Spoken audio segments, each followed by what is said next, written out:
Assalamualaikum warahmatullahi wabarakatuh. Sampurasun. Dulur-dulur pembelajar semuanya, dimanapun dulur-dulur berada. Pada kesempatan kali ini kita akan sama-sama belajar bagaimana cara membuat bukti potong pajak ya.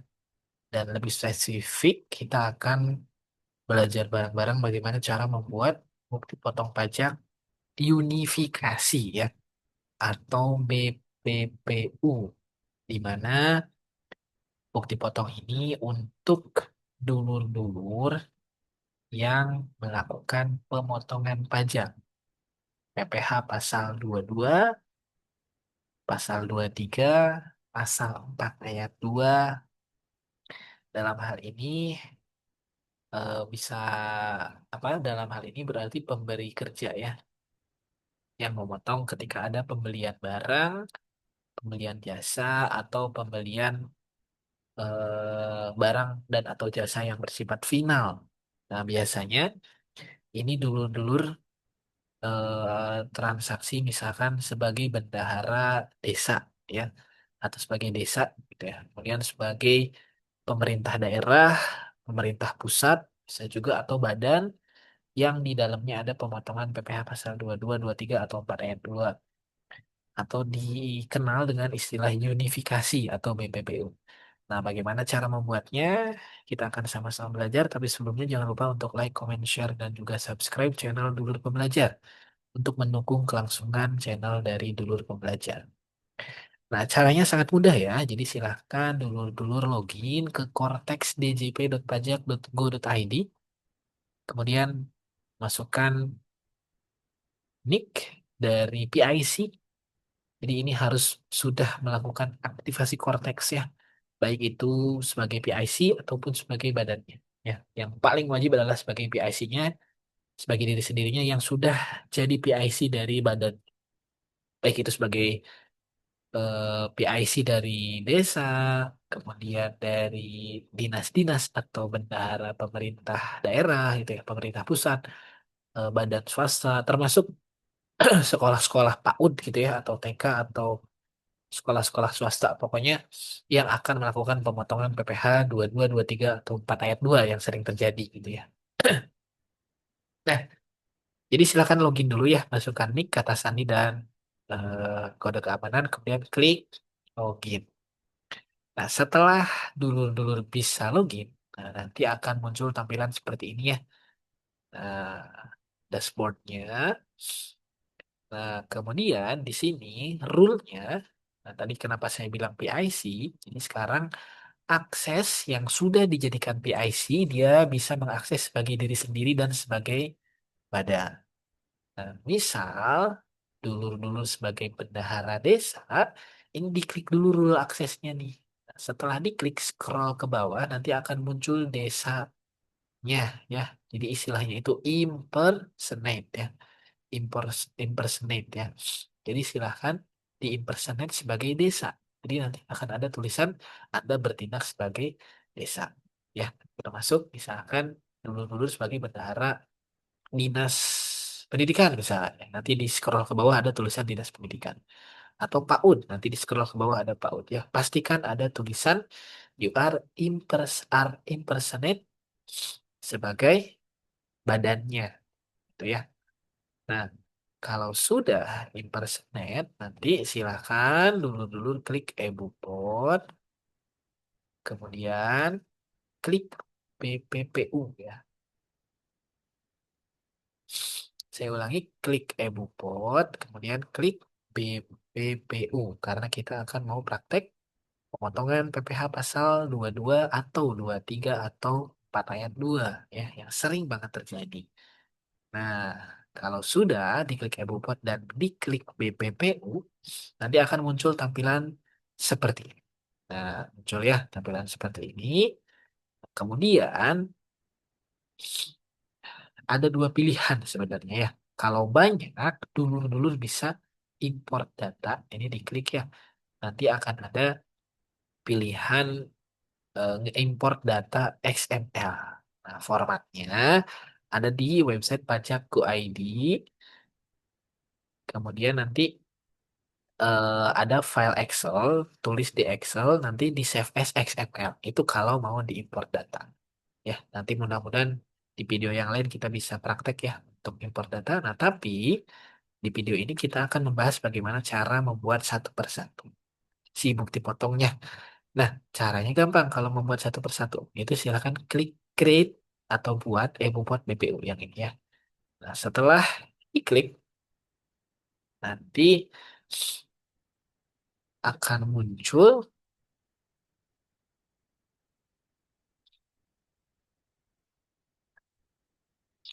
bupotnya ya. Saya ulangi ya sebelum diklik, ini saya jelasin dulu nih. Jadi ini bukti potong yang akan kita buat. Kalau belum terbit, ini berarti bukti potong yang masih udah bentuknya draft. Nanti ketika klik create M4 BPU, kemudian belum selesai, nanti bentuknya akan ada draft di sini. Kalau udah selesai, dia akan pindah ke telah terbit. Ya, kalau ada yang dihapus atau dibatalkan, dia akan masuk ke tidak valid. Ya, oke, saya ulangi. Untuk membuat bupot PPh pasal 22 atau 23, disilahkan klik create M4 BPU. Nah, setelah diklik create M4 BPU, nanti akan muncul tampilan seperti ini. Nah, masa pajaknya silahkan pilih misalkan Januari 2025 atau Februari 2025, tergantung transaksi yang eh, dulur-dulur mau bikinkan bukti potongnya. Nah, kemudian Cortex ini hanya untuk tahun pajak 2025 ya, dari Januari dan seterusnya. Untuk 2024 ke belakang itu masih menggunakan sistem yang lama. Oke. Kemudian setelah itu masukkan NPWP ya.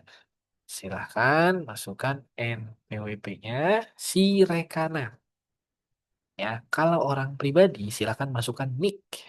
Kalau si rekanan badan, rekanan itu berarti kalau misalkan dulu-dulu belanja barang berarti si yang menjual barangnya ya. Kalau belanja jasa berarti si yang pemberi jasanya ya, yang dipotong penghasilannya. Oke, masukkan NPWP-nya 16 digit ya. Saya ulangi untuk yang pribadi menggunakan NIK si penjualnya, kalau yang badan menggunakan NPWP 16 digit si perusahaannya. Nanti akan muncul otomatis nama si perusahaannya atau si penjualnya. Nah, kalau belum terdaftar akan ada notifikasi seperti ini. Kita akan praktek nih. Kalau misalkan si apa namanya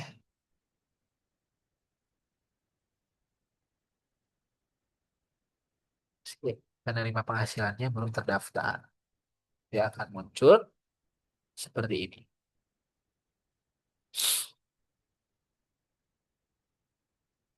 Nah, saya ulangi ya. Nah, akan muncul saat ini belum terdaftar di sistem. Ini silakan klik ya saja. Nanti akan muncul sebagai penerima penghasilan. Nah, tapi kalau yang seperti ini berarti nanti si rekanannya atau si penjualnya berarti tidak ngelink ke akun Cortex-nya ya karena kan dia belum terdaftar gitu ya. Kalau misalkan dia belum terdaftar, jadi silakan bisa klik ya dan nanti akan muncul penerima penghasilan gitu. Resikonya kalau untuk dulu-dulu sebagai pemotong sebenarnya tidak ada ya. Cuman bagi si yang dipotong ini nanti kredit pajaknya tidak akan bisa dikreditkan. Nah, makanya pastikan kalau si penjualnya punya NPWP, minta NPWP yang benar gitu ya. Dan ingatkan kalau bisa ya, silakan untuk membuat NPWP karena kan sudah secara nyata dia menerima penghasilan. Gitu. Kalau ternyata memang belum punya NPWP. Nah, tapi jangan diambil pusing ya bagi si pemotong mending kalau tidak terdaftar seperti ini. Oke. Nah, kemudian setelah diisi siniknya, saya ulangi ya, kalau NPWP-nya terdaftar, nanti namanya akan otomatis muncul di bawahnya. Ya, seperti ini. Nah, kalau sudah seperti ini, kita ID place of business-nya kita klik, ini NITKU atau cabang dari perusahaan. Kalau NPWP si penjualnya itu pusat, nanti pilihannya cuma satu, tinggal dipilih saja. Tapi kalau dia belanja pakai cabang, nanti cabang mana nanti tinggal dipilih di sini ya, di ID place of business activity of income recipient, gitu ya, penerima penghasilan di sini. Oke, kalau sudah kita scroll ke bawah, nah nanti setelah scroll ke bawah, silakan pilih yang fasilitas pajaknya yang tanpa fasilitas. Kemudian objek pajaknya, nah ini kunci dari transaksi itu mau dibikin transaksi apa. Misalkan PPh pasal 22. Ini silakan dicari bendaharawan. Eh,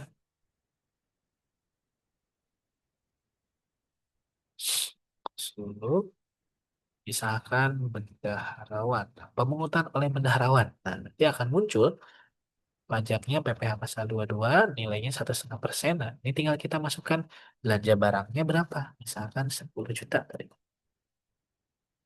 Nah, gitu ya, 1,5% nanti pajaknya 150.000. Atau misalkan pengadaan jasa, misalkan yang sering terjadi itu mamin ya, atau melalui catering misalnya, bisa saja catering. Nah, ini diklik nanti akan otomatis jadi PPh pasal 23 di berapa maminnya, misalkan 5 juta. Nah, nanti 2% dari 5 juta. Nah, kemudian di sistem Cortex ini itu tidak mengenal tarif 100% lebih tinggi ya untuk yang 22 atau 23, atau 20% lebih tinggi untuk yang PPh pasal 21. Karena NIK sama dengan NPWP. Oke, jadi pasti punya NPWP. Kalau memang belum terdaftar, tadi saya jelaskan sebelumnya, klik iya saja. Ya. Kemudian, kalau misalkan apa tuh namanya, PPh final, sewa misalkan ya, sewa lain sehubungan dengan misalkan sewa kendaraan atau sewa alat berat, nanti muncul seperti ini ya. Ke- Sewa dan penghasilan lain sehubungan dengan penggunaan harta selain atau kecuali sewa tanah dan atau bangunan. Tarifnya kan 2% ya, sewa alat berat, sewa kendaraan, dan lain. Itu 2%. Nah ini silakan tinggal dicari ya, 22, 23, atau 4 ayat 2-nya. Itu tinggal kita pilih ya, berapa-berapanya. Ini saya kasih contoh misalkan konstruksi aja ya. Kerjaan konstruksi yang dilakukan oleh penyedia jasa yang memiliki sertifikat badan usaha. Misalkan transaksi konstruksinya 10 juta, pajaknya 2,65% gitu ya. Jadi otomatis kalau sudah diisi DPP-nya, pajak otomatis muncul, scroll ke bawah. Nah, di sini nanti silakan masukkan dokumen referensi. Silakan masukkan dokumen referensi. Untuk dokumen referensi ini, jenis dokumennya ini ya, silakan pilih bisa kontrak, bisa bukti pembayaran, nih kayak gini ya. Nanti akan muncul banyak pilihan. Ada perjanjian, bukti pembayaran. Intinya tuh dokumen transaksi yang menjadi bukti transaksi, kwitansi, faktur pajak, dan lain-lainnya. Ini kita kasih contoh kontrak misalkan ya. Silakan kontrak, kemudian nomor dokumennya diisi sesuai dengan nomor kontraknya, dan tanggal si bukti transaksi atau tanggal kontraknya itu tanggal berapa. Nah, kemudian ini ID Flash of Business Activity-nya silahkan diklik, cuma akan apa namanya, NPWP dulur-dulur ya. Kalau statusnya pusat dipilih sebagai pusat, tapi kalau ada sebagai subunit nanti ada pilihan sebagai subunit gitu ya. Nah, diklik ya, ini cuma ada satu pilihan kalau pusat. Kalau sudah silahkan klik Save Draft, kemudian Submit ya. Setelah dulur-dulur klik Submit, nanti akan muncul seperti ini. Nah, dia akan ada di dashboard di sini ya, masa Januari 2025 misalkan ya. Ini PDF-nya PDF contoh, jadi masih 2024. Tapi kalau ada beneran transaksi 2024 ke belakang, itu masih menggunakan DJP online. Tapi kalau yang Januari 2025 seterusnya, itu sudah menggunakan Cortex ya, khusus Januari 2025 dan seterusnya. Nah, kalau belum terbit, nanti akan muncul seperti ini. Kemudian klik checklist. Kalau salah, itu silakan klik dihapus. Kalau sudah yakin, ini checklist, kemudian klik terbitkan. Setelah diklik terbitkan, nanti dulur-dulur akan diminta untuk memasukkan sertel atau tanda tangan elektronik atau sertifikat digital yang sudah dibuat oleh dulur-dulur sebelumnya.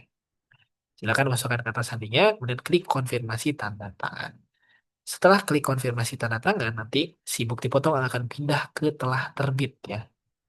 Nanti akan ada PDF yang bisa dulur-dulur klik dan kalau sudah diklik nanti akan jadi bukti potong yang sudah dulur-dulur buat tampilannya seperti ini. Ya, itu. Mudah bukan? Itu saja. Nah, mudah bermanfaat. Mohon maaf bila ada kesalahan. Terima kasih. Assalamualaikum warahmatullahi wabarakatuh.